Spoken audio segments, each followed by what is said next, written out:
Hello and welcome to Gamebridge Fieldhouse following a 113-91 win for the Indiana Fever over the Toronto Tempo. It's the Fever's fourth straight win.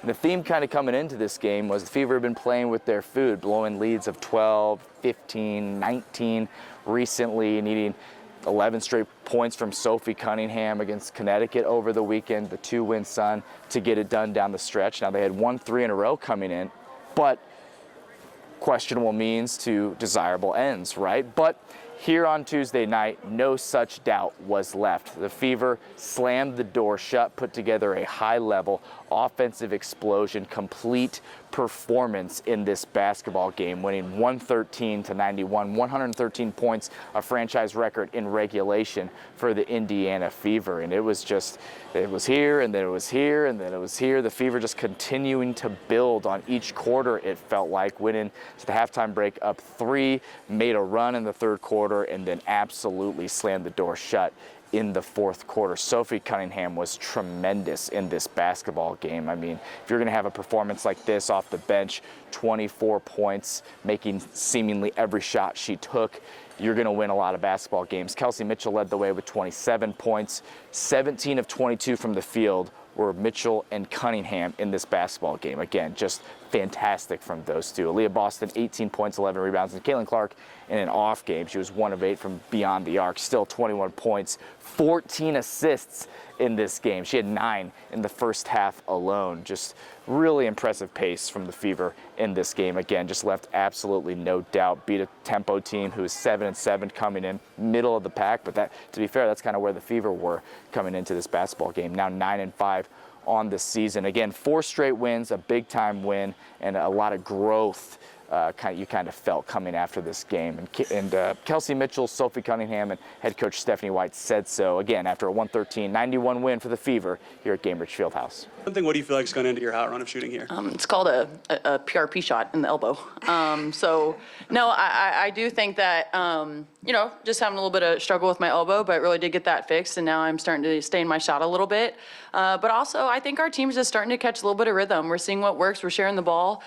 Defensively is allowing us really good offensive runs, and so I don't think it's just me. I think it's our team as a whole. You just touched on it with the defense into offense, but this is the most points you guys have ever scored in a non-overtime game. What did you feel offensively was working so well today?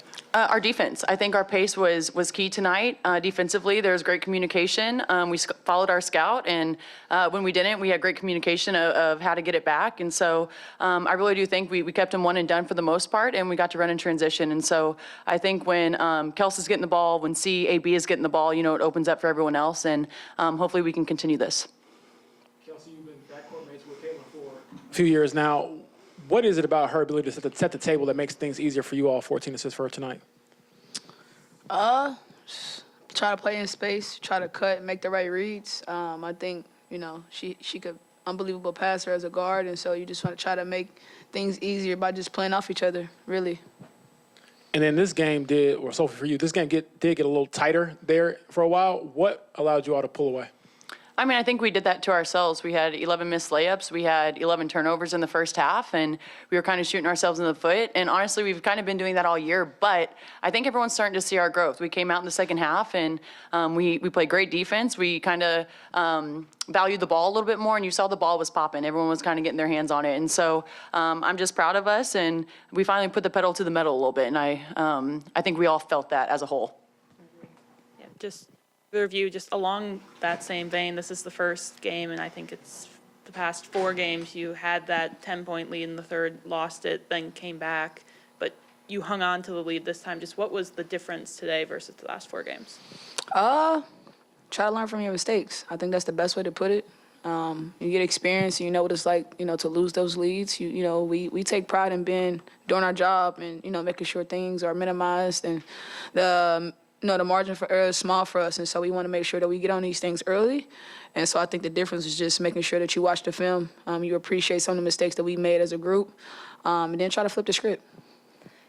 Kelsey, yesterday you talked a little bit about growing pains and just trying to get back in the swing of things, locking down, things like that. Do you think this was a good example of that mindset really taking the step forward for you guys? I definitely think it's a start. I think it's a never-ending thing, though. You can never really get comfortable, especially not in this league. You play against a great team every night, really, and so it's about not getting too high and not too low, but really just staying true to the values in which we set in place when we are working, and we practicing and we putting in work. It's important that we try to keep those principles and stick to them and actually believe them, especially when things are going bad. I think that sometimes we kind of waver in our mentality when things are not going the best, and I think that as a group we just got to keep believing and pouring into each other. Hey, we also want to shout out Brittany Sykes. We're praying for her. Oh, for sure. Healthy vibes. We don't really know what happens, but no, our team is praying for her and wishing her well. Yeah, we appreciate you, B-Side. Getting some steps on that end of the floor. I think our pace is better, and our pace is going to be better when we're better defensively, when we limit, fouls and free throw opportunities. I think the way we're moving the ball, when we kick it ahead, when we get it side to side, we track what our numbers look like when we get paint touches and when we get ball reversals and when we don't. And it's always better when we get a ball reversal, and it's always better when we get a paint touch. Extremely helpful, but when Sophie plays this well, what does that unlock for the rest of the team? Yeah, I mean, it's huge because she has the ability to space the floor, and our guards do a good job of finding her. She gets in their line of vision. Soph is one of those players that she can bring so much. I think her leadership has been outstanding as well, and, her ability to knock down a shot is huge for us. Sophie told us she got a PRP shot in her elbow, and obviously she's playing well. How tough is she? And she's an athlete. We don't know what that means, but seeing that up close. Yeah, I mean, she's tough as nails. She's somebody who never complains, about it and plays through pain, and she's you've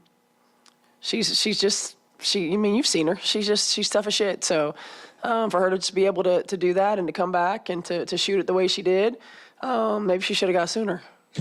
Just kidding. Just kidding. And then with Caitlin, she didn't shoot it that great tonight, but what did you think of the overall floor game and her ability to still affect the game positively with 14 assists and just setting the table? I thought it was really good. She did a great job of finding her teammates. Again, her pace. You can tell she's got her burst back. She does a good job of forcing the action in the ball screen and really creates 2-on-1 opportunities. And so then she does a good job. I thought tonight, the way she got the ball out on time was really good, and it set her teammates up for great shots. Yeah, over the past 4 games, you guys had that issue of building up that double-digit lead, then losing it. But just what was different tonight in building up that lead in the third quarter and then continuing to build? I mean, we talked about it in the timeouts, and this is where we have to grow. We have to understand that every possession matters. I think there was a couple, and I think it was early the fourth, I don't remember exactly, and I called timeout, and I was just addressing it. We're not going to do this. Okay, every possession matters, offensively, defensively. We can't get lax. This is what it's going to take for us to really do the things that we want to do. We can't have those lapses. We can't be careless with the basketball. We can't be careless on the defensive end of the floor, and I thought our team responded. Thank you. Up next for the Indiana Fever, that would be right here at home against the Atlanta Dream on Thursday. That game is on WTHR. The Dream, one of the best teams in the WNBA. There's no question about that. You got Ryan Howard, you got Alicia Gray, and you got Angel Reese, new member of the Dream. So that'll be a lot of fun. It's the Dream's second trip here to Gamebridge Fieldhouse to play the Fever. The first time the Fever emerged victorious in what I would say was their other complete performance this season. So hopefully the momentum can just carry again.